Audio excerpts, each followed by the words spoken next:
Hi everyone, అందరూ ఎలా ఉన్నారు? Welcome back to my one more video. Actually last వీడియోలో కోలాని చూరోని తీసుకొని సమ్మర్ క్యాంప్కి వచ్చాను కదా నేను. 12,000 ఎకర్స్లో ఈ ఫామ్ ల్యాండ్ అనేది ఉందని చెప్పా కదా. సో అదే ఫామ్ ల్యాండ్లో ఆ ఫార్మర్ ఈరోజు నాకు టైం కేటాయించి ఒక 70 years పెద్ద ఆయన నా కోసం నాతో పాటు ఎనర్జెటిక్గా తిరగడానికి రెడీ అయ్యారు. రోజంతా కూడా ఆయన జీవితం మొత్తం ఈ వీడియోలో చూపిస్తానికి రెడీ అయ్యారు. మీకోసం నేను రిక్వెస్ట్ చేస్తే. సో ఈరోజు వచ్చేసి ఈ ఫామ్లో ఆయన యానిమల్స్ కానీ ఆయన ఎక్విప్మెంట్ కానీ A to Z మొత్తం ఫామ్ లైఫ్ ఎలా ఉంటుందో చూపిస్తారు. అండ్ అట్లనే ఎప్పుడైనా మీలో ఎంతమంది ఆస్ట్రేలియాలో ఒక రీజనల్ టౌన్ అంటే ఒక చిన్న పల్లెటూరు ఎలా ఉంటుంది, మన దగ్గర పల్లెటూరు వాతావరణం మనకు తెలుసు ఎలా ఉంటుందో, ఎంత బాగుంటుందో. ఇక్కడ పల్లెటూరు వాతావరణం ఎలా ఉంటుందో మీలో ఎవరికైనా తెలుసా? తెలియకపోతే ఈ వీడియో చివరి దాకా చూడండి. ఎలా పద్ధతులు నడుస్తాయి ఏంటి అనేది మొత్తం ఉంటుంది ఈ వీడియోలో. ఇప్పుడైతే ఫామ్కి వెళ్తున్నారు క్యాటిల్కి ఫీడ్ చేయడానికి. నన్ను కూడా రమ్మన్నారు. చూరోకోలా కూడా ఓకే అంట. ఫస్ట్ టైం ఫామ్కి వెళ్ళి క్యాటిల్కి ఫీడ్ చేయబోతున్నా. చాలా ఎక్సైటెడ్గా ఉన్నాను. ఇప్పుడైతే వెళ్దాము. శామ్ నా కోసం వెయిట్ చేస్తున్నాడు. రెడీ అయ్యేసి ఇంట్లో నా కోసం ఉన్నారు. సో ఈ లొకేషన్ వచ్చేసి బ్రేడీస్ ఫామ్ అనమాట, నాండేలి అనే టౌన్లో. 100 yearsగా వీళ్ళ ఫ్యామిలీ హెరిటేజ్గా వస్తున్న ఫామ్ అనమాట ఇదైతే. ఈ ఊర్లో వీళ్ళే పెద్ద మనిషి అన్నట్టు. ఈ వీడియోలో మీరు అబ్జర్వ్ చేస్తే ప్రతి ఒక్కటి కూడా హ్యూజ్ కెపాసిటీస్లో ఉంటాయి. మెషిన్స్ అయినా, స్టోరేజ్ ట్యాంక్స్ అయినా, ఏదైనా సరే. అండ్ ల్యాండ్ సైజ్ అయితే ఎంత పెద్దగా ఉంటుందో. అండ్ వీళ్ళ ఫామ్ అయితే 12,000 ఎకరాలు, అంటే 48 kilometers టోటల్ ప్రాపర్టీ. ఈ షెడ్ తో మొదలు పెట్టారు మొత్తం చూపించడం. What is this actually? For spray. Roundup. Oh, okay. Roundup for killing weeds. Yeah. So ఈ కంటైనర్స్ అయితే షటిల్స్ అంటారు. రౌండ్ అప్ అనే కెమికల్ అనమాట, వీడ్ కిల్లింగ్ స్ప్రే ఉంటుంది ఇందులో. ఇవి 27 కలిపి $150,000 అంట, అంటే సుమారు 75 lakh rupees అనమాట. 12,000 ఎకరాల్లో వీళ్ళు ఫార్మింగ్ చేయరు. చేసినంత వరకు వీడ్ కిల్లింగ్ స్ప్రేకి 27 తెప్పిస్తారు బ్యాచ్లు గా. ఎన్ని కావాలంటే ఆయన తెప్పిస్తా ఉండాల్సి వస్తుంది. అన్ని 75 లక్షలు. అలానే పక్కన ఉన్న బ్లూ డ్రమ్ముల్లో ఉండేది ట్రాక్టర్ కి మెయింటెనెన్స్ ఆయిల్ అంట. ఒక్కొక్కటి $1,400 అంటే డ్రమ్ అయితే. ఇవి రెగ్యులర్ గా సప్లై వస్తానే ఉంటాయి. ఒక్కొక్క షెడ్ కి ఎంత దూరం ఉంది, ఎంత పెద్ద ల్యాండ్ కాబట్టి. నెక్స్ట్ అయితే పెట్రోల్ అనమాట. ఈయన బయట పెట్రోల్ బంకులకి వెళ్ళక్కర్లా, పెట్రోల్ బంకే వీళ్ళ దగ్గర ఉంది ఫామ్ లో. అది ఏంటో ఇప్పుడు చెప్తా మీకు. ఇప్పుడు దాకా మనకి శామ్ చూపించిన ఈ ట్యాంక్ ఇది 2,000 liters ఫ్యూయల్ అంట. అది 11,000 liters. ఒక్క రోజుకి ఒక ట్రాక్టర్కి 1,000 liters మినిమం పడుతుందంట. అట్లాంటిది వారానికి ఒకసారి వచ్చి ఫిల్ చేస్తారంట. అంత ఫ్యూయల్ అవుతుందంట వీళ్ళకైతే ఫామ్లో కనుక. ఫామ్ లైఫ్ ఎంత కాస్ట్లీయో చూపిస్తున్నారు మొత్తం తిప్పి. అలానే అంకుల్ శామ్కి ఫ్యూయల్ ఏ ప్రైస్లో వస్తుందో కూడా చెప్పారు. ఒక్కొక్క లీటర్ వచ్చేసి $1.40 చొప్పున వస్తుందంట వీళ్ళకి. ఆ లెక్కన 11,000 liters ఉన్న ట్యాంక్కి అయితే $14,000 అవుతుంది. అండ్ 2,000 liters ఉన్న ట్యాంక్కి అయితే $3,500 అవుతాయి. $14,000 అంటే $7,00,000. అండ్ $3,000 అంటే $1,50,000. మళ్ళీ ఫ్రీక్వెన్సీ ఏంటి, 10 రోజులకు ఒకసారి తెప్పించుకుంటా ఉంటారంట ఫ్యూయల్. ఇవన్నీ కూడా డైలీ ఫామ్ రన్ చేసేప్పుడు ఓపెక్స్ అంటారు, అంటే ఆపరేషనల్ కాస్ట్ అనమాట, ఆపరేషనల్ ఎక్స్పెన్సెస్. ఇప్పుడు నెక్స్ట్ అయితే ఇంకొక ఎకరం నడిచి ఆ చివరికి వెళ్ళి ఏముందో చూపిస్తాయి ఇప్పుడు మీకు. ఇవన్నీ యూజ్ చేసిన షటిల్స్ అనమాట. పిచ్చి మొక్కలు చంపేయడానికి వాడే లిక్విడ్స్ ఈ షటిల్స్ లో స్టోర్ చేస్తారంట. ఒక్కొక్కటి 1,000 liters కెపాసిటీ. నెక్స్ట్ అయితే ఇది ఒక్క చిన్న డ్రమ్ $1,000 అంట. What is this use for? Spraying the weeds once again. ఇంకొక రకం పిచ్చి మొక్కను చంపడానికి $1,000 పెట్టి ఇట్లాంటి డ్రమ్ములు కొంటారంట. Stuff is called Treflan. Yeah. This is sprayed on pre-sowing. Okay. So it's pre-sowing. The other ones are post-sowing. Post-sowing, okay. One shuttle of that. Yeah. Is $7,000. One shuttle is $7,000. We go through 14 of them. ఇక్కడ shuttles లో కనిపిస్తున్న liquid ని ట్రెఫ్లాన్ అంటారు. విత్తనాలు నాటే ముందు spray చేస్తారు. ఇందాక షెడ్ కింద చూపించినేమో అవి నాటిన తర్వాత అంట. ఒక్క షటిల్ $7,000, అలాంటి 14 వాడతారు. ఆల్మోస్ట్ $1.8 million అవుతుందంట వీటికి అయ్యే ఖర్చు వరకు మాత్రమే. అంటే ఆల్మోస్ట్ 8 కోట్ల రూపాయలు దీనికి మాత్రమే. ఫార్మర్ అవ్వాలంటే ఎంత ఖర్చు ఉంటుంది అనేది ఈయన చెప్తున్నాడు. లాస్ట్ ఇయర్ వీళ్ళకి వేసిన మొక్కలన్నీ కూడా చలికి ఫ్రీజ్ అయిపోయి ప్రాఫిట్స్ ఏం రాలేదంట. ఆల్మోస్ట్ 1.8 million లాస్ అయ్యారంట. ఎవ్రీ ఫినాన్షియల్ ఇయర్ వీటన్నిటికీ అకౌంట్స్ లెక్క తెలుస్తారంట. అలా లాస్ అయినప్పుడు అవుట్ ఆఫ్ పాకెట్ మనం కట్టడమే. ఇందాక నేను చెప్పిన 8 కోట్ల లెక్క ట్రెఫ్లాన్ ఒకటే కాదు, షెడ్ కింద ఉన్న లిక్విడ్ కి దీనికి కలిపి నెంబర్ ఆఫ్ టైమ్స్ ఆర్డర్ ఇస్తారు సంవత్సరానికి వీళ్ళు. What are those tanks over there, the big ones? Silos, they put their grain in. Right, silos. అక్కడ కనిపిస్తున్న దూరంగా సిల్వర్ ట్యాంకులు అవన్నీ కూడా సైలోస్ అంటారు. గ్రెయిన్స్ అన్ని దానిలో పెట్టడానికి అనమాట. బయట ఉంటే పాడైపోతాయి కదా, ఇక్కడ అలా స్టోర్ చేస్తారు గ్రెయిన్స్ అన్ని. సో సైలోస్ అని చూపించా కదా, సైలోస్లో వీళ్ళు ఒక 5 ట్యాంకులేమో సీడ్స్ వాడతారు, ఇంకో 5 ట్యాంకులేమో ఈ ఫర్టిలైజర్స్ అంట. ఇది 400 tons కావాలంట వీళ్ళకున్న 12,000 ఎకరాలకి. ఒక్కొక్క టన్ను $800, అంటే $45,000. అంటే మొత్తం $1,60,00,000 దీనికి మాత్రమే.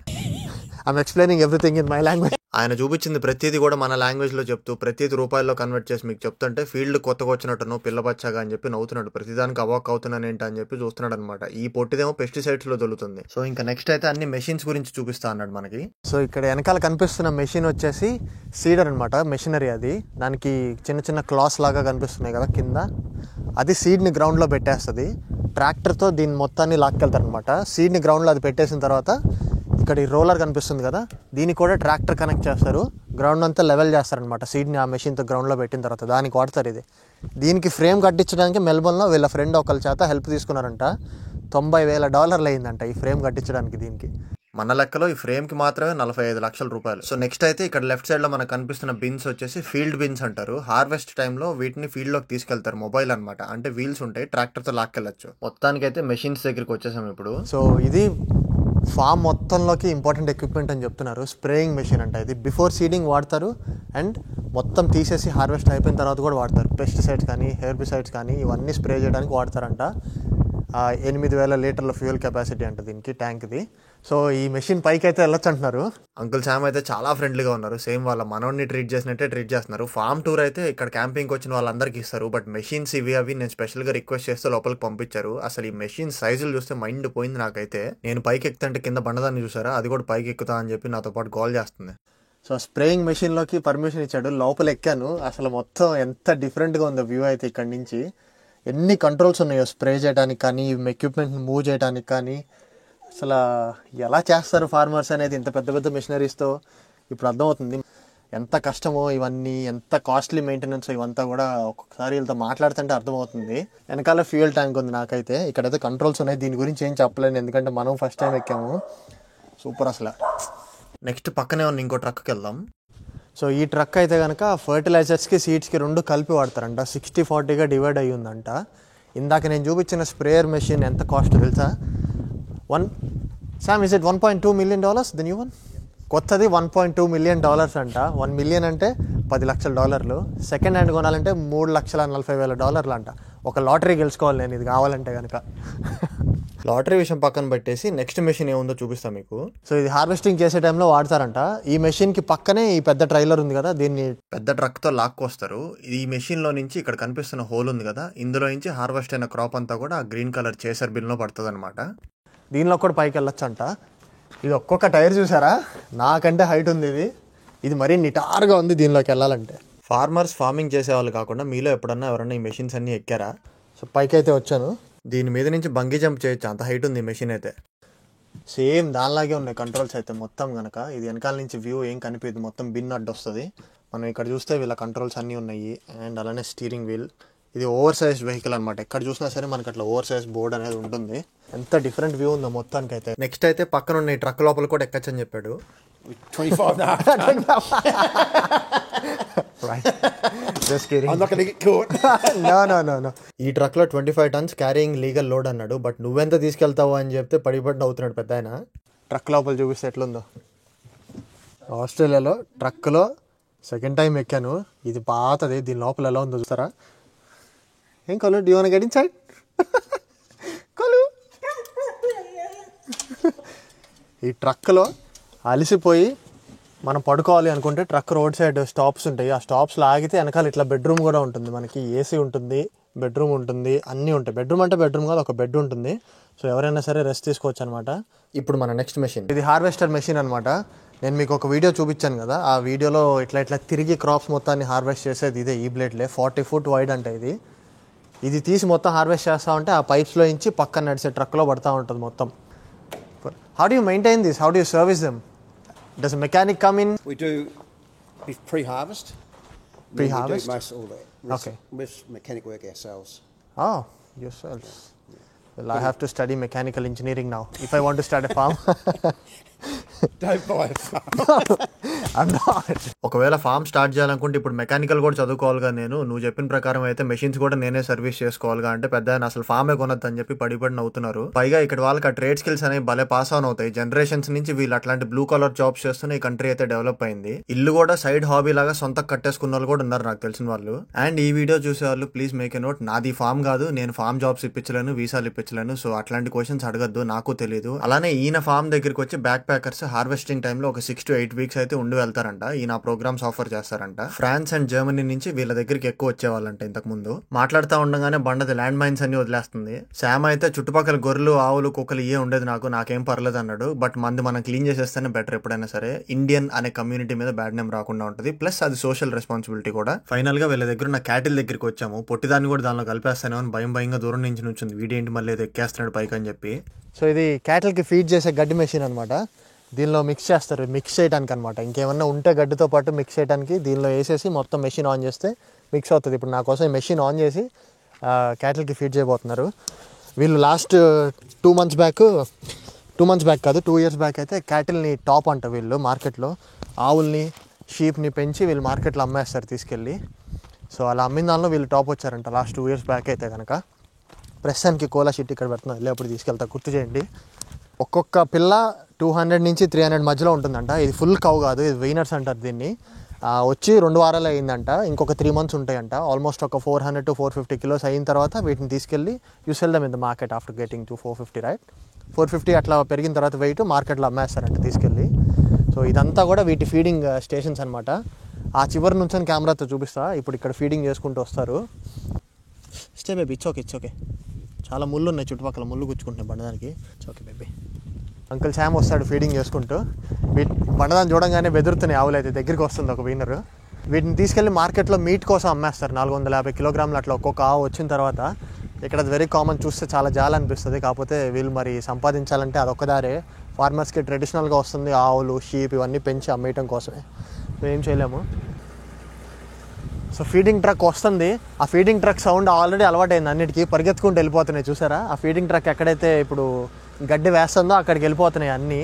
కోలా దా ఆల్రెడీ ఫీడింగ్ అయిపోయింది. మన కోసం అడిషనల్ రౌండ్ ఇస్తున్నారు ఈరోజు. అది మంచిదని చెప్పాలో పాపమని చెప్పాలో, తొందరగా పెరిగితే మీటికి పంపించేస్తారు, నాకైతే అర్థం కావట్లేదు. చిన్నగా ఎవరి స్టేషన్కి వచ్చి వాళ్ళు తింటారు. ఇంకా ఇప్పుడు మేము ఫుడ్ ఏదైతే డిస్ట్రిబ్యూట్ చేయడానికి ట్రాక్టర్ ఎక్కి వెళ్తున్నామో పశువులకి, ఈ tractor one of the oldest అంట వీళ్ళ దగ్గర. ఈ ట్రాక్టర్ కొన్న దగ్గర నుంచి 52 హార్వెస్ట్లు చేశారంట ఆయన. అంటే ఫామ్ ని ఈయన చేతికి తీసుకొని సొంతం చేసుకొని 52 years అయింది బేసిక్ గా.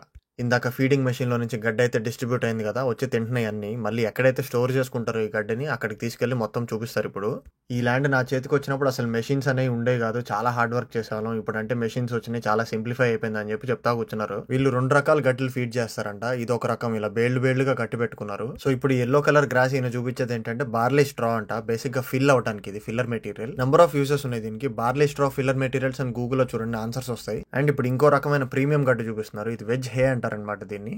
ఇంతకు ముందు లాంగ్ వీడియోలో క్యాంపింగ్కి వెళ్ళినప్పుడు వీళ్ళ ఇంట్లో పొద్దున్న కాఫీకి పిలిచారని చెప్పా కదా, అప్పుడు వీళ్ళకి అరిసెలు ఇచ్చాను. నీ అరిసెల్ లాగే సేమ్ స్వీట్ స్మెల్ వస్తా ఉంటా చూడు అని చెప్తున్నారు. స్మెల్ చూస్తే నిజంగానే స్వీట్స్కి వచ్చే స్మెల్ వచ్చింది. ఆవులు కూడా ఈ గడ్డ అంటే చాలా ఇష్టం అంట, బార్లీ స్ట్రాక్ అంటే కూడా. ఇప్పుడైతే వాటి ప్రైసెస్ కూడా చెప్తున్నారు. స్వీటర్ స్మెల్ ఉండేది వెజ్ హే అని చెప్పా కదా, ఆవులకి ఇష్టమైంది. అదైతే 300 to 400 tons ఆర్డర్ ఇస్తారంట. $500 ఒక టన్ అంట. అదే బార్లీ స్ట్రా అయితే అంత ఎక్కువ ఉండదు, ఎందుకంటే అది చీప్ టైప్ అని చెప్పి అంటున్నారు. వీడియో స్టార్టింగ్లో సైలోస్లో గ్రెయిన్ స్టోరేజ్ చేసుకుంటారని చెప్పా కదా, అది ఎలా ఉంటుందో చూద్దాం రండి. ఇప్పుడు కొన్ని గ్రెయిన్స్ అయితే అక్కడ స్టోర్ చేశారు ఆవులకి పెట్టడానికి. సో ఇది వచ్చేసి సీడ్ మిక్స్ అనమాట. ఆవులకి ఆ గడ్డితో కాకుండా ఇవి కూడా ఇస్తారు. వీట్, బార్లీ, పీస్, ఇంకా లెంటిల్స్, ఇవన్నీ కూడా మిక్స్ అనమాట. ఇట్లా రౌండ్ గోళీలు లాగా ఉన్నాయి కదా, ఇవన్నీ ఆవులకి ఇంకా షీప్కి మాత్రమే అనమాట, డైజెస్టివ్ అండ్ గట్ హెల్త్ బాగుండటానికి. సో మిగతావన్నీ ఆ గడ్డి మోపుతో పాటు ఇవి కూడా ఫీడ్ చేస్తూ ఉంటారంట ఆవులకి ఇక్కడ. ఇందాక గుప్పెడ్లో మిక్చర్లో ఒక చిన్న పెల్లెట్ షేప్లో ఉన్నాయి కదా, ఆ పెల్లెట్స్ అయితే కనుక టన్నుకి $1,800 అంట. ఇందాక చూపించిన గడ్డి మోపు మిక్చర్లో ఒక్కొక్క మిక్చర్ బ్యాచ్లో 500 kilos ఈ సీడ్ మిక్స్ కూడా వేస్తారంట. అప్పుడే వాటికి హెల్త్ బాగుంటుందని చెప్పి చెప్తున్నారు. ఇప్పుడంటే మనకి గ్రౌండ్లో పైప్ లైన్స్ వచ్చినాయి, వాటర్ సిస్టమ్ అంతా వచ్చేసింది. అవన్నీ ఒకప్పుడు లేనప్పుడు ఓపెన్ డ్యామ్స్ ఉంటాయి. డ్యామ్స్ అంటే ఏం లేదు, పొలాల్లో ఎవరికి వాళ్ళకి చెరువులు చిన్నవి ఉంటాయి కదా, వీళ్ళు డ్యామ్స్ అంటారు ఇక్కడ ఆస్ట్రేలియాలో. ఒకప్పుడు అలా మేనేజ్ చేసేవాళ్ళం అని చెప్పి వీళ్ళ దగ్గర ఉన్న ఓపెన్ డ్యామ్ ఒకటి, అదే చిన్న చెరువు పొలంలో చూపించడానికి తీసుకెళ్తున్నారు. కమాన్ కేర్ఫుల్ కోలా, కమాన్ కోలదా ఇన్సైడ్ గర్ల్స్. ఇప్పుడైతే మొత్తం అన్ని వాటర్ ఈ ట్యాంక్స్లో స్టోర్ చేస్తారంట. 3 daysకి సరిపడా ఒకేసారి స్టోర్ చేయాలంట వాటర్ అయితే. ఇప్పుడు పైప్ లైన్స్ వచ్చినాయి కాబట్టి ఈజీ అయిపోయింది, మోటార్స్ కరెంట్ అన్నీ వచ్చినాయి కాబట్టి. సో ఇది వాటర్ పంప్ చేసే మోటార్ అనమాట ఇది. సో ఇక్కడ మీకు ఎదురుగా కనిపిస్తున్న ఈ చెరువు లాగా ఉంది కదా, ఇది ఎవ్రీ ఇయర్ ఖాళీ అయిపోతుందంట. జనవరి, ఫిబ్రవరి ఆ టైంకి. మార్చి దాకా వెయిట్ చేయాలంట మళ్ళీ ఇది ఫిల్ అవడానికి. ఇది లేకపోతే కనుక లాసే. చెట్లకి నీళ్ళు పోయడానికి ఏం లేవు, వీళ్ళకి ఇంట్లోకి వాడుకోవడానికి ఏమి ఉండేవి కదా. ఒకప్పుడు ఫార్మింగ్ అంత కష్టంగా ఉండేది ఫిజికల్గా.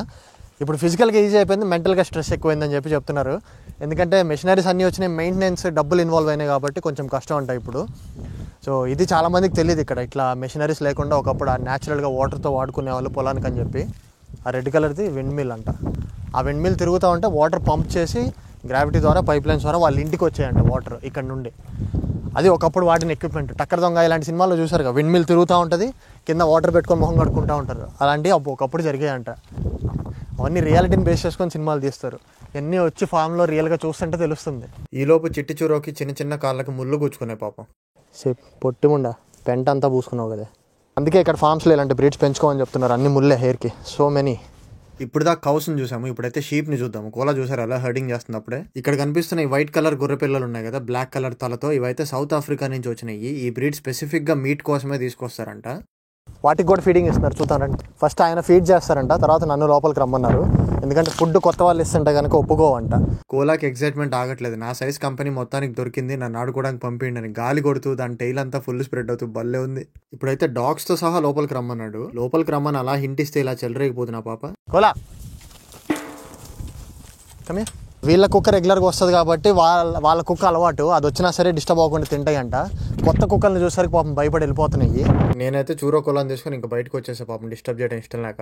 బ్లాక్ అండ్ వైట్ మేకల్కి ఇప్పుడు దాకా చూపించింది వూల్ కాదంట, హెయిర్ అంట. అది what you do with that hair then? Nothing. వాటంతటా అవే జుట్టు ఊడిపోతాయి అంట ఈ బ్లాక్ హెడ్ ల్యాంబ్స్కి. ఆ జుట్టు దేనికి పనికిరాదంట. వెనకాల నా గొర్రె పిల్లల జుట్టు అయితే కనుక జాకెట్స్ లాగా వాడుకోవచ్చు. ఇందులోనే పౌడర్ ఉంది కదా, ఇందాక గ్రెయిన్ మిక్స్ అంతా చూపించాక సీడ్ మిక్స్, ఇదేనంట అది మొత్తం. నెక్స్ట్ వచ్చేసి పెట్ కౌస్ దగ్గరికి వెళ్దాము.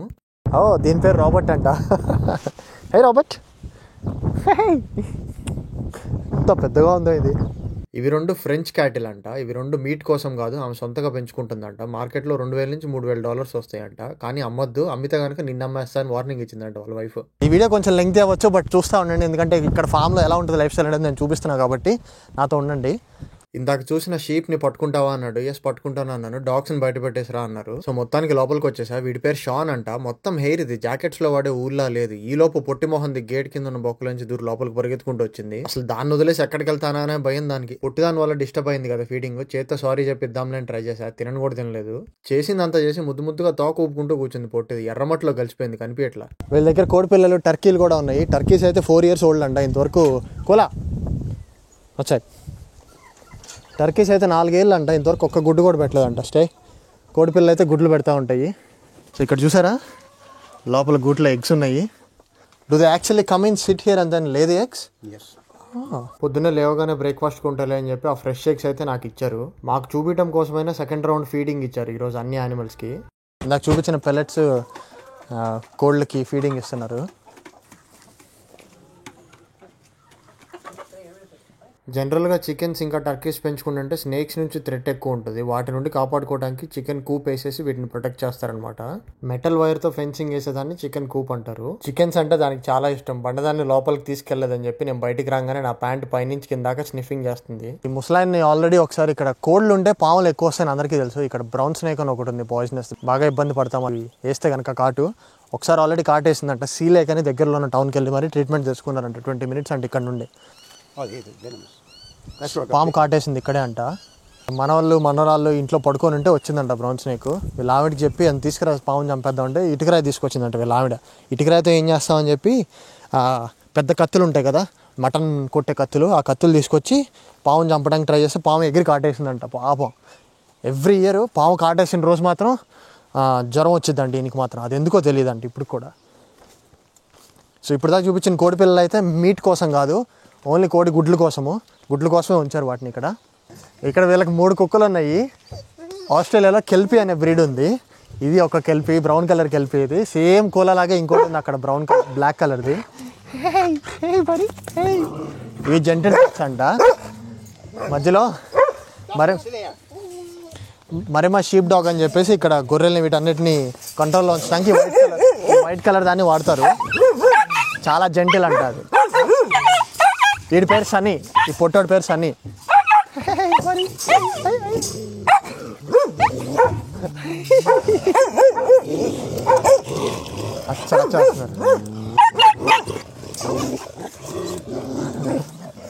What are the names? Dusty? Sure. And Sunny? Sunny, yeah, I met him. Yeah. And Bob. Okay. Hi, Sunny. Lemon tree ఉంది వీళ్ళ దగ్గర. రోజు పొద్దున్నే నిమ్మకాయ జ్యూస్ చేసుకొని తాగుతారంట. గ్రేప్ ఫ్రూట్ ట్రీ కూడా ఉంది. అది ఇందాక చూసిన క్యాంపర్స్ తీసుకున్నారంట కొన్ని, ఇంకా పండలేదంట ఫుల్గా. ఇదంతా వీళ్ళ ఇంటి చుట్టూ ఉన్న 3 ఎకరాల పొలము. ఇక్కడ తిరగమంటున్నాడు కావాలంటే కనుక. ఈ చికెన్స్ని సిల్కీస్ అంటున్నారు, సిల్క్ చూక్స్ అంటున్నారు. వీళ్ళు చికెన్స్ని చూక్స్ అంటారు అనమాట ఆస్ట్రేలియన్స్. చూక్స్ని చూసిన తర్వాత ఒక సైడ్ అయితే అయిపోయింది. ఇంకొక సైడ్ వెళ్ళే లోపు నా గురించి కనుక్కుంటూ నేను ఏ ఫీల్డ్లో జాబ్ చేస్తాను, అట్లనే ఆయనకి ఏదో ల్యాప్టాప్ కావాలంట. వీటన్నిటి గురించి మాట్లాడుకుంటూ ఒక చోట ఆగాము వాళ్ళ ఇంటి దగ్గర. సో ఇక్కడ వీళ్ళ అంకుల్ ఈ ఇంటికి పేరు పెట్టారు, లోరెటో అనే పేరు, మెటల్తో చేశారు. అది ఈ చైర్ ఆయన చేశారంట స్వయంగా. నెక్స్ట్ ఇయర్కి 100 years అవుతుందంట ఈ రెండు చేసి. ఆయన గుర్తుగా ఈ రెండు ఇట్లానే ఉంచుకున్నారు ఇంకా.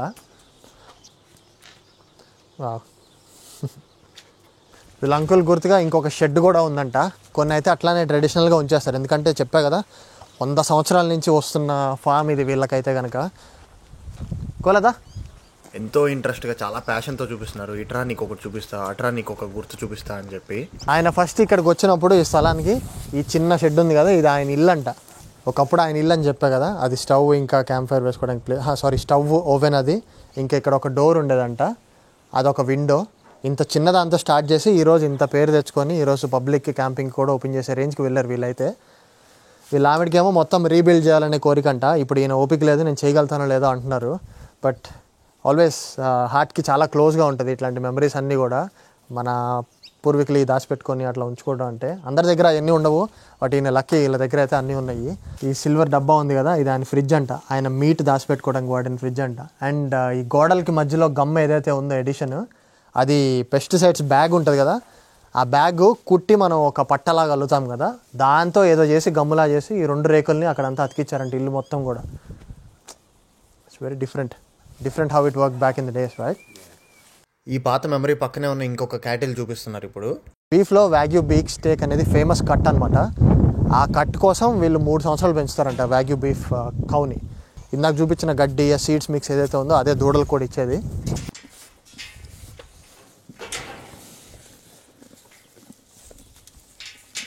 ఇప్పుడు అన్నిటికంటే మోస్ట్ ఇంపార్టెంట్ పార్ట్, నేను ఎప్పటి నుంచో వెయిట్ చేస్తుంది. ఇంటర్నెట్లో వీడియోలు చూసా కానీ ఎప్పుడు లైవ్గా చూడలేదు దీన్ని. అయితే గొర్రెలకి ఊలంతా తీసేసి దాన్ని ఫ్యాక్టరీస్కి పంపిస్తారు జాకెట్లా చేయడానికి. దాన్ని షీరింగ్ అంటారు. ఇప్పుడు అది చూపించబోతున్నారు. అది ఎరగలేదా? ఆ లోపల నుంచి అట్లా తీసుకొచ్చి ఇక్కడ ఉంచుతారంట. షీరింగ్ చేసేవాళ్ళు ఒక్కొక్కదాని లాక్కెళ్ళి ఇలా షేర్ చేసి బొచ్చంతా ఇక్కడ కలెక్ట్ చేసి ఉంచారు. ఒక ఫార్మర్ లైఫ్లో ఎన్నెన్ని జరుగుతాయి, ఇన్సైడ్ విషయాలన్నీ తెలుసుకోవడం భలే ఆసక్తికరంగా ఉంది నాకైతే ఈరోజు. షేర్ చేసిన వూల్ చేత్తో ఫస్ట్ టైం పట్టుకుంటున్నా. చాలా మెత్తగా, చాలా ఒరిజినల్గా భలే ఉంది అది. మరీనో వూల్ అంటే ఇది. సో ఇదంతా ఇక్కడ తీసిన వూల్ అంతా చైనాకు పంపిస్తారు. అక్కడ ప్రాసెస్ చేసి ఫ్యాక్టరీలో అక్కడ మెటీరియల్స్ వాడి ఇంకా జాకెట్లా తయారు చేసి ఏదైతే వాడుకోవాలనుకుంటున్నారో అలా తయారు చేసి మళ్ళీ ఇక్కడికి ప్రొడక్ట్స్ రూపంలో పంపిస్తారు. షీప్స్ ఎలా లోపలికి వస్తే చూరో మీకోసం డెమాన్స్ట్రేషన్ ఇస్తుంది. ఏంటి షేరింగ్ చేసేయమంటారా? దీని బొచ్చు కూడా ఇక్కడ భలే ఉంటుంది మెత్తగా జాకెట్లోకి. సో ఇప్పుడు చూపించేది వూల్ అంతా ఇందులో వేసి ప్రెస్సింగ్ అంట, హైడ్రాలిక్ ప్రెస్ చేస్తుంది. డోర్ క్లోజ్ చేసేస్తే 210 కిలోల కంటే ఎక్కువ లీగల్ లిమిట్కి ఉండదంట. అంత బ్యాగ్లో పడుతుందంట మొత్తం ప్రెస్ చేసిన తర్వాత. సో వీళ్ళు బ్రోకర్స్కి పంపిస్తారంట ఈ సరుకు అంతా కూడా. బ్రోకర్స్ మార్కెట్స్లో అమ్ముతారంట. వీళ్ళు కూడా మార్కెట్స్లో అమ్మచ్చు, కాకపోతే వీళ్ళు ఓన్లీ బ్రోకర్స్కి, ఎందుకంటే ఎప్పటి నుంచో వాళ్ళతో కనెక్షన్స్ ఉన్నాయి కాబట్టి. ఆ బ్రోకర్స్ మళ్ళీ ఎక్స్పోర్ట్ ఎవరైతే చేస్తారో వాళ్ళకి పంపిస్తారు. ఇది చైనాకి ఎక్స్పోర్ట్ అయ్యి ఫినిష్డ్ ప్రోడక్ట్ లాగా మళ్ళీ తిరిగి ఆస్ట్రేలియాకి వస్తాయి. దానికి మళ్ళీ ట్యాక్సెస్ అన్నీ ఇక్కడున్న జనరల్ పీపులే కట్టాలన్నమాట. వీళ్ళు పంపించిన వూల్కి వీళ్ళే ట్యాక్స్ కట్టి ప్రొడక్ట్ కొనుక్కోవాలి. అలా ఉంటుంది ఇక్కడంతా. సో ఈ బ్లాక్ కలర్ కనిపించేది ఇన్ఫీరియర్ వూల్ అంటారంట. ఇది సపరేట్గా ఉంచాలంట. ఇది వైట్ దాంతో కలపకూడదు. సపోజ్ ఒక గొర్రెకి బ్లాక్ వైట్ రెండు ఉందనుకోండి, అది పనికిరాదు, పక్కన పెట్టేస్తారు. ఇందాక గొర్రెని ఇంకా జుట్టు ఉండే మేకని చూపించా కదా, అది కూడా గొర్రె పిల్లలే. ఆ జుట్టు ఇట్లాంటి ఊళ్ళో కలిస్తే కనుక మొత్తం బ్యాచ్ అంతా 3/4 ప్రైస్ కంటే తక్కువ వస్తుందంట. ఎందుకంటే అది వాల్యూలెస్. ఆ హెయిర్ని సపరేట్ చేయలేరంట ఇట్లాంటి ఊళ్ళో నుంచి. సో చాలా జాగ్రత్తగా ఉంచాలని చెప్తున్నారు. ఎన్ని తెలుసుకుంటున్నాం కదా ఫామ్లో అయితే. ఇప్పుడు మన కోసం హైడ్రాలిక్ ప్రెస్ మెషిన్ని ఆపరేట్ చేయబోతున్నారు. ఊళ్ళో ఆల్రెడీ దానిలో ఉంది, తొందరగా ప్రాసెస్ చూద్దు. కానీ డోర్ వేసినాక మోటార్ ఆన్ చేయటమే, ప్రెస్ చేస్తుంది అది. goes down and then presses it. ఇక్కడ దగ్గరికి వస్తే ఎంత వెయిట్ ఉందో ఇప్పుడు ప్రెస్సింగ్ అయిపోయిన తర్వాత కనిపిస్తుంది. 69 కిలోస్. ఆ మెషిన్ పైనుంచి కిందకు వచ్చిన తర్వాత ఈ పిన్స్ ఉంటాయి కదా, సెల్ఫ్గా కిందకి నొక్కేస్తాయి అనమాట. ఈ చూడటానికి ఎంత లైట్ వెయిట్ ఉంటుంది. 70 కిలోలు ఉంది ఆల్రెడీ ఈ బ్యాగ్లో. ఇది అట్లాంటిది 210 కిలోలు పంపిస్తారంట. ఇది 1 కిలోకి 600 సెంట్స్ దాకా వస్తుందంట. లాస్ట్ ఇయర్ కాకుండా ముందు ఇయర్ అమ్మిన వూల్కి అయితే అట్లా వచ్చిందంట. ఇప్పుడు ప్రస్తుతానికి ఈ వూల్ని ఎక్కువ బిజినెస్ చేయలేకపోతుంది, ఎందుకంటే ట్రంప్ వచ్చిన తర్వాత టారిఫ్ వార్స్ అనేవి ఇప్పుడు గట్టిగా జరుగుతున్నాయి. సో ఇక్కడ ఆస్ట్రేలియాలో బేసిక్గా ఏది మ్యానుఫ్యాక్చర్ అవుతుందో ఏది జరగదు, అన్నీ బయటకు పంపిస్తారు చైనాకి. సో చైనా ఇప్పుడు అందరికీ ఎదురు జరుగుతుంది కాబట్టి ఇప్పుడు ఈ బిజినెస్ అనేది సరిగ్గా నడవట్లేదు అంటున్నారు. అందరికీ లాసే. ఇక్కడ ఇట్లా లోకల్ బిజినెస్లు చేసుకొని ఇక్కడ సర్వైవ్ అయ్యే వాళ్ళందరికీ ఇక్కడ కావాలి మ్యానుఫ్యాక్చరింగ్ ఇండస్ట్రీస్ అని చెప్పి. కానీ ఇక్కడ వాళ్ళేమో ఇమిగ్రెంట్స్ తెప్పించి స్కిల్డ్ వర్క్ మాత్రమే చేపిస్తున్నారు. అందుకనే లోకలైట్స్ అందరూ మనకి వెనక్కి ఎదురు తిరుగుతున్నారు. ఎందుకంటే వీళ్ళు ట్రెడిషనల్గా 100 సంవత్సరాల నుంచి ఏ పనులు చేసుకుంటూ బతుకుతున్నారు. మనం కొత్తగా వచ్చి ఐటీలు, సోషల్ వర్క్లు ఇట్లాంటివి చేస్తూ ఉంటే ఎవరికైనా కాలుతుంది కదా. బ్రిటిష్ వాళ్ళు మనల్ని వెళ్ళినట్టు ఇప్పుడు మనం వీళ్ళని వెళ్తున్నాం. అందుకే ఇప్పుడు వీళ్ళు ట్రెడిషనల్గా వచ్చే వర్క్ అంతా ఆపేసుకోవాల్సి వస్తుందని చెప్పి కోపంగా ఉన్నారు. హెల్ప్లెస్ సిచ్యువేషన్లో ఉన్నారు బేసిక్గా. ఇది షీరింగ్ చేయడానికి హ్యాండ్ పీస్ అనమాట. ఇది కోంబు. ఇది కట్టర్, ఇది వచ్చేసి కోంబు అనమాట. దీనికి నాకు తెలిసి do attach any machines to this? దానికి మెషిన్ కూడా అటాచ్ చేస్తారు. చాలా బరువు ఉంది, చాలా హెవీ వైబ్రేషన్ వస్తుంది. రోజు మొత్తం కూర్చొని గొర్రెపిల్లలకు బొచ్చు తీస్తూ ఉంటారు. వాటికి ఏమో నొప్పొచ్చి కదులుతూ ఉంటాయి. వీళ్ళేమో ఒక్కొక్కసారి తంతారు. కొన్ని వీడియోలో చూసాం మనము. చాలా బరువుతో ఫుల్ వైబ్రేషన్తో ఉంటుంది. అప్పుడు దాన్ని ఊలంతా తీయాలన్నమాట. ఆయన జీవితం మొత్తం నాకు ఒక హాఫ్ డేలో మొత్తం చూపించేశారు. ఫార్మ్ ఎక్విప్మెంట్ కానీ, గొర్రెల్ని ఊలు తీసేది కానీ, ఫీడింగ్ కానీ, వీళ్ళ దగ్గర ఉన్న క్యాటిల్ని బయటికి తీసుకెళ్ళి ఎలా అమ్ముతారని చెప్పి, ఎంత కాస్ట్ అవుతుంది, వీటి ఫుడ్ తీసుకురావడానికి ఎంత అవుతుంది, ఏ బ్రీడ్ ఎలాంటి కవ్వు, ఏ బ్రీడ్ ఎలాంటి షీప్ అని మొత్తం చూపించారు ఓపికగా. ఈ పెద్దనైతే ఒకటే గొడవ, దీనికి ఎలాగో హెయిర్లో ముళ్ళన్నీ గుచ్చుకుంటున్నాయి కదా, షీప్ లాగే దీనికి కూడా షీరింగ్ చేసేస్తాను బాగుంటుంది అని. లిటరల్లీ మార్నింగ్ లేచిన దగ్గర నుంచి ఆయన నన్ను తిప్పుతానే ఉన్నారు. 70 years ముసలాయన ఆయన అంత ఓపికగా తిప్పుతున్నారు. లంచ్ టైం అయింది, మేము బ్రేక్ తీసుకొని అందరం తినేసేసి దగ్గరలో ఉన్న టౌన్ చూపిస్తాం మీకు. మేమంతా తింటే సరిపోదు కదా. ఇప్పుడు దాకా ఆయనకున్న ఆవులకి మేకలకి ఫుడ్ ఇచ్చాను ఆయన చూపించినట్టు. నాకు కూడా 2 గొడ్లు ఉన్నాయి, ఒక మేకపిల్ల, ఒక బర్రెపిల్ల. వీళ్ళిద్దరు కడుపులు నింపిన తర్వాత దగ్గరలో ఉన్న చిన్న ఊరైతే చూపిస్తాను. ఈ ప్లేస్ అయితే నాండెయిలీ అనే ఊర్లో ఉంటుంది. ఈ ఊర్లో జస్ట్ 20 members మాత్రమే. అందులో ఏమేమి ఫెసిలిటీస్ ఉన్నాయో చూపిస్తాను. ఆ ఊరికి వెళ్లే ముందు అయితే ఇంకొన్ని ఎకరాల్లో వీళ్ళకి కొన్ని ఆవులు వదిలేసి ఉన్నారు మేతకి. అవి ఎలా ఉన్నాయి, ఎండకు బాగానే ఉన్నాయో లేదా చూద్దామని వెళ్తున్నాము. స్క్రీన్ మీద మీకు కనిపిస్తున్న చెట్లు 50 ఏళ్ల క్రితం వీళ్ళ చేతికి వచ్చినప్పుడు నాటిన చెట్లు అంట. అవన్నీ జో నాటిన చెట్లు, అంటే అంకుల్ శామ్ వైఫ్ నాటిన చెట్లు అనమాట ఇవన్నీ. ఆమె ఈయనలా కాకుండా యానిమల్స్ కి, చెట్లకి బాగా సెంటిమెంటల్ గా అటాచ్ అవుతారు. ఎంతో గర్వంగా, ఎంతో ఇష్టంగా చూపిస్తా కూర్చున్నారు కార్లో వెళ్తున్న సేపు అయితే. ట్రక్ వేసుకొని చాలా దూరమే వచ్చాము. అంటే ట్రక్ అంటే ఇక్కడ 4x4 ని ట్రక్స్ అంటారు. ఆ వేసుకొని మేము చాలా దూరం వచ్చిన తర్వాత నేను క్వశ్చన్ అడిగా, ఇవన్నీ ఇంత దూరం నడుచుకుంటూ వచ్చి ఎండలో ఎలా ఉంటాయని చెప్పి. దానికి వీళ్ళు ఏం చెప్పారంటే, మేము నాటిన చెట్ల కింద నీడలో రెస్ట్ తీసుకుంటాయి, అండ్ అక్కడే పక్కనే వాటర్ ట్యాంక్స్ కూడా అరేంజ్ చేసాము, అక్కడే రెస్ట్ తీసుకుంటాయి వీటి మేత అంతా అయిపోయిన తర్వాత అని చెప్పారు. ఈ ఆవు అయితే రీసెంట్ గా డెలివరీ ఇచ్చింది. వెనకాల ఉన్న క్రీమ్ కలర్ దూడకి. రెస్ట్ తీసుకుంటుంటే దాని మిల్క్ కరెక్ట్ గా ఫామ్ అవుతుందా లేదా మనకు అర్థం కాదు కదా. కంటిన్యూస్ గా హార్న్ కొడితే లేచి నుంచుంది. అప్పుడు ఆ బ్యాగ్ చూసి హెల్దీగానే ఉందని చెప్పి అనుకున్నాము. ఈ దూడ అయితే కుక్క పిల్లలా ఉంది, తోక ఒకటి తెల్లగా భలే వచ్చింది. ఫైనల్ గా చిన్న టౌన్ లోకి వెళ్లే ముందు వన్ లాస్ట్ స్టాప్ అనమాట. మొన్న ఇదే మెషిన్ గురించి మీకు ఒక షార్ట్ కూడా రిలీజ్ చేశాను. దీన్ని ఎయిర్ సీడర్ అంటారు. ఇక్కడ కనిపిస్తున్న ఎక్విప్మెంట్ మొత్తం ఏది ఎలా పనికి వస్తుందో, ఏది దేనికి వాడతారో మొత్తం ఇప్పుడు ఎక్స్ప్లెయిన్ చేస్తాను. సో ఇది ఫర్టిలైజర్ ట్యాంక్ అనమాట. ఓపెన్ చేసి ఇట్లా తీసి మూత ఓపెన్ చేస్తే లోపల ఫర్టిలైజర్ ట్యాంక్ ఉంటుంది. 600 టన్నులు దీనిలో సేవ్ అవుతాయంట. టన్నులు ఉంటుంది ఇక్కడ. అండ్ ఇవి 2 సీడింగ్ ట్యాంక్స్. ఇది ఒక సీడింగ్ ట్యాంక్, ఇది ఒక సీడింగ్ ట్యాంక్. ప్రస్తుతానికైతే పీస్ ఉన్నాయి ఇందులో. పీస్ లేనప్పుడు ఈ సెకండ్ ట్యాంక్లో యూరియా అనే ఫర్టిలైజర్ స్టోర్ చేస్తారంట. అండ్ దాని వెనకాల ఉన్న సీడింగ్ మెషిన్ అయితే కొత్తది. అది $5 లక్షలు కొన్నాడు. ఫస్ట్ టైం యూజ్ చేశారంట. అది $5 లక్షలు అంటే 2.5 కోట్ల రూపాయలు. ఇది వీళ్ళ మ్యాజిక్ మెషిన్ అని చెప్పి చెప్తున్నారు. ఇప్పుడు నేను మీకు చూపిస్తున్న సీడింగ్ మెషిన్ విడ్త్ వచ్చేసి 60 feet వైడ్ ఉంటుందంట. ఇదంతా రెడ్ సాయిల్ అనమాట. ఇందాక మేము వచ్చిన దారంతా బ్లాక్ సాయిల్, మామూలు మట్టి ఉండే. రెడ్ సాయిల్ ఏంటంటే మంచి మినరల్ రిచ్ అంట, మంచి క్వాలిటీ అంట ఇది. ఈ ఊర్లో ఉన్న 20 మంది పాపులేషన్ లో సగం మంది ఇక్కడ లేరు. సీ లేక్ అని పక్కన ఉన్న టౌన్ లో ఉంటున్నారు. ఈ ఫస్ట్ కనిపించిన 2 houses లో ఎవరు లేరు. ఈ 3rd house లో మెల్బర్న్ నుంచి వచ్చి ఎవరు ఉంటున్నారంట.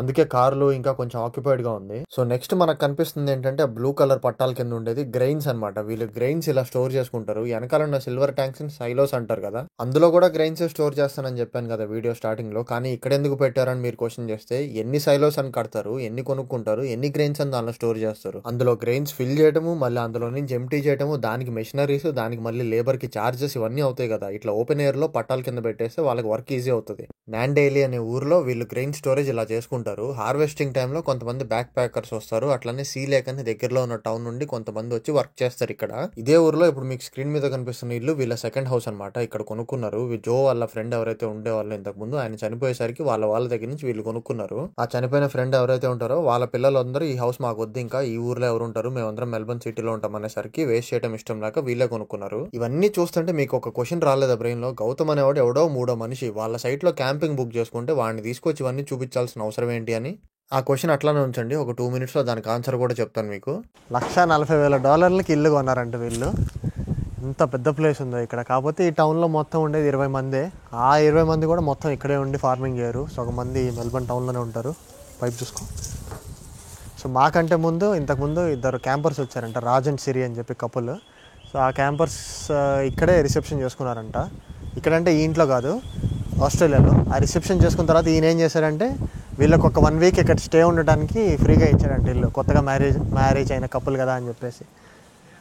సో అట్లా ఈయన చాలా హెల్ప్ చేస్తున్నాడు అందరికీ. చాలా బాగుంది ప్లేస్ అయితే. అండ్ వీళ్ళిద్దరూ వైఫ్ అండ్ హస్బెండ్ ఇప్పుడు దాకా నన్ను అయితే ఫామ్లో మొత్తం తిప్పి అన్నీ చూపించి, వాళ్ళ ఊరు మొత్తం చూపించడానికి వాళ్ళ సొంత టైం కేటాయించి నన్ను కార్లో వేసుకొని వచ్చి వాళ్ళ 12,000 acresలో సగం చుట్టూ తిప్పి చూపించి, వాళ్ళ క్యాటిల్ ఎక్కడుందో చూపించి, అండ్ ఇవంతా కూడా చూపిస్తున్నారు. ఇప్పుడు వీళ్ళు సొంతగా ఇల్లు కొనుక్కున్నామని చెప్పాల్సిన అవసరం నాకేంటి, పరాయండి. అయినా సరే వచ్చి మొత్తం తిప్పి నాకు చూపిస్తున్నారు. అంత ఫ్రెండ్లీగా ఉంటారు ఇక్కడ లోకల్స్ అయితే కనుక. మనకి కరెక్ట్ మాట్లాడాలి కానీ. అండ్ ఇక్కడ ఫార్మర్స్ ఫేస్ చేస్తున్న కష్టాలు ఇవి అవి అన్నీ కూడా చెప్తా వచ్చారు. మనకు మళ్ళీ ఇక్కడ గవర్నమెంట్ ఇన్సెంటివ్స్ చాలా తక్కువ ఉన్నాయి ఇక్కడ ఫార్మర్స్కి అయితే కనుక. అవేర్నెస్ లేక చాలామంది ఆ కల్చర్ వదిలేసి సిటీస్కి వెళ్ళిపోయి జాబ్ చేయడం మొదలు పెడుతున్నారంట. సో అవి మాట్లాడుతూ వచ్చాం కార్లో. వచ్చింది దేనికంటే వాటర్ పైప్ లైన్స్ అన్ని ఆన్ చేసి బ్లాకేజ్ లేకుండా అప్పుడప్పుడు చూసుకుంటూ ఉంటారు దానికోసం. అండ్ ఇప్పుడు మీకు కనిపిస్తున్నది వీళ్ళ లోకల్ పబ్ అనమాట. పబ్ అంటే డిస్కో లైట్లు ఒకటే కాదు, ఇక్కడ వాళ్ళు ఫుడ్ తో పాటు వైన్ అనేది చాలా కామన్ గా తీసుకుంటూ ఉంటారు. అలాంటి హోటల్స్ కూడా పబ్స్ అనే అంటారు. ఆల్మోస్ట్ వీళ్ళ చిన్న టౌన్ లో మొత్తం చూసాము. తిరిగి వెళ్లే దారిలో ఇంకో 2-3 ఉన్నాయి చూసేది. ఇక్కడ మనకు కనిపించే షెడ్ ఎక్విప్మెంట్ అంతా కూడా ఒకప్పుడు ఫార్మర్ అంట, ఆయన మొత్తం ఆప్షన్ లో సేల్ కి పెట్టేశారు. ఆ ఫార్మర్ చనిపోతే వాళ్ళ తాలూకోళ్ళు మొత్తం సేల్ కి పెట్టేశారు, ఇంకా ఫార్మింగ్ కంటిన్యూ చేయడం ఇష్టం లేక.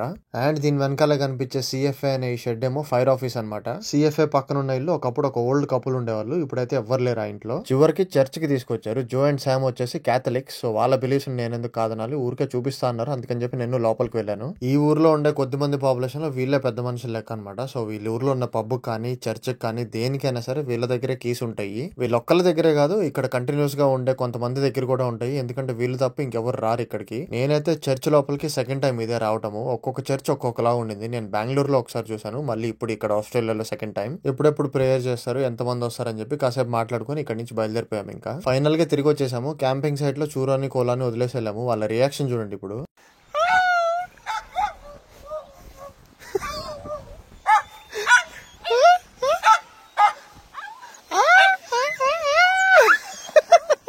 చుట్టుపక్కల సైట్ లో ఉండే క్యాంపర్స్ కూడా అందరూ వెళ్ళిపోయారు. ఒక్కళ్ళే ఉన్నారు 12,000 ఎకరాల్లో మేము వచ్చేదాకా. అందుకని చెప్పి బాగా దిగులు పెట్టేసుకున్నారు పాపం. మేము తిరిగి వచ్చిన తర్వాత శామ్ వాళ్ళ డాగ్స్ ని కూడా వదిలారు. ఈ వైట్ డాగ్ పేరు షేర్, ఈ బ్రీడ్ వచ్చేసి షీప్ డాగ్ మరెమ్మ అనమాట. ఆ బ్లాక్ ది ఇంకా బ్రౌన్ ది కెల్పీస్ అనమాట. వాళ్ళిద్దరు పేర్లు బాబ్ ఒకడు, ఇంకా డస్టీ ఒకటి. వాళ్ళిద్దరు చూడటానికి అచ్చం కోలాకి ట్విన్ సిస్టర్ అండ్ బ్రదర్స్ లాగా ఉంటారు. వాళ్ళిద్దరు పరిగెత్తుకుంటూ వెళ్ళిపోయారు. షేర్ ని లోపలికి తీసుకొచ్చాను. షేర్ ని చూసి కోలా హ్యాపీనెస్ కి అయితే హద్దులు లేవు అసలు. షేర్ ఏమో చూరా వెనకాల వెళ్తుంది, చూరా దగ్గరికి వెళ్ళనీయకుండా కోలా ఆపుతుంది. నన్ను చూసుకో, నేనున్నాగా నీ కోసం అని చెప్పి. ఇప్పటికే మీకు చాలా సార్లు చెప్పుంటా, కోలా హ్యూమన్ డాగ్ కంటే కూడా డాగ్స్ డాగ్. వేరే డాగ్స్ ని చూస్తే ఎగ్జైట్ అవుతుంది హ్యూమన్స్ ని చూసే కంటే. ఇదేంటిది సడన్ గా ఏదో ఆర్ట్ వర్క్ చూపిస్తున్నా అనుకుంటున్నారా? తిరిగి మెల్బర్న్ వెళ్ళే దారిలో సీ లేక్ అనే ఒక ఊరుంది. ఈ చిన్న టౌన్ లో సైలో ఆర్ట్ అనమాట. ఇది సైలోస్ అంటే ఇట్లాంటి పెద్ద పెద్ద ట్యాంకులు కనిపిస్తున్నాయి కదా, గ్రెయిన్స్ అన్ని స్టోర్ చేసుకోవడానికి వాడే పెద్ద పెద్ద ట్యాంకుల్ని సైలోస్ అంటారు. సైలోస్ మీద గీసే లార్జ్ ఆర్ట్ని సైలో ఆర్ట్ అంటారు అనమాట. చాలా ఫేమస్ ఇక్కడ దగ్గరలో. ఇది ఒక అట్రాక్షన్ అనమాట. ఈ సీ లేక్ అనే టౌన్లో ఒక ఖాళీ రిమోట్ ఏరియాలో కూర్చొని ఒక పాప ఉయ్యాలు ఊగుతున్నట్టుంది. భలే ఉంది ఇదంతా. ఇక్కడ ఆస్ట్రేలియాలో సైలో ఆర్ట్స్ చాలా ఫేమస్ అనమాట. సిటీ నుంచి మీరు ఎప్పుడన్నా లాంగ్ ట్రిప్స్ వెళ్ళేటప్పుడు రీజనల్ టౌన్స్లో కానీ కంట్రీ సైడ్ కానీ ఇలాంటి ఆర్ట్స్ ఎక్కువ కనిపిస్తూ ఉంటాయి మనకి. మీరు ఎప్పుడన్నా వెళ్ళేటప్పుడు కనిపిస్తే కంపల్సరీ ఆగి ఒక ఫోటో అయితే దిగేసాలండి. ఎందుకంటే ఇంత పెద్ద ఆర్ట్ ఫామ్ అనేది మనం ఎప్పుడు చూడము ఇక్కడ సిటీస్లో, మెల్బర్న్లో, సిడ్నీలో ఇలాంటి సిటీస్లో. అండ్ ఇంకోటి ఏంటంటే ఈ సైలోస్ అనేవి గ్రెయిన్ స్టోరేజ్ అని చెప్పి మనకి తెలీదు, అన్లెస్ మనకి లోకల్ వాళ్ళు చెప్తే తప్ప. మీలో కొంతమందికి తెలిసి ఉండొచ్చు, బట్ మీ పిల్లలు ఎవరైనా ఉంటే వాళ్ళకి చూపించవచ్చు, నాలెడ్జ్ కూడా పెరుగుతుంది. చూసుకునే వాళ్ళందరూ ఇప్పుడే చూసుకోండి కనులారా. ఇంకా నేను ఇంటికి వెళ్తున్నా, మళ్ళీ మీకు చూపించే వాళ్ళు ఉండరు ఇక్కడ సైలో పెయింటింగ్. ఇంకా ఈ రోజంతా తిరిగి అలసిపోయాను. నాతో పాటు ఆ పెద్దాన్ని కూడా పాపం కష్టపడి తిరిగారు. చాలా అలసిపోయాను నేనైతే మీ అందరికీ చూపించి. హోప్ఫుల్లీ ఏదో కొన్ని కొత్త విషయాలు తెలుసుకున్నారని ఆశిస్తున్నా. అండ్ అట్లనే మా నెక్స్ట్ వీడియోలో కలుస్తాం మళ్ళీ. ఈ వీడియో కనుక మీకు నచ్చినట్లయితే please like, share and subscribe. నాకు సపోర్ట్ చేసినట్టు అవుతుంది. See you in my next video. Bye.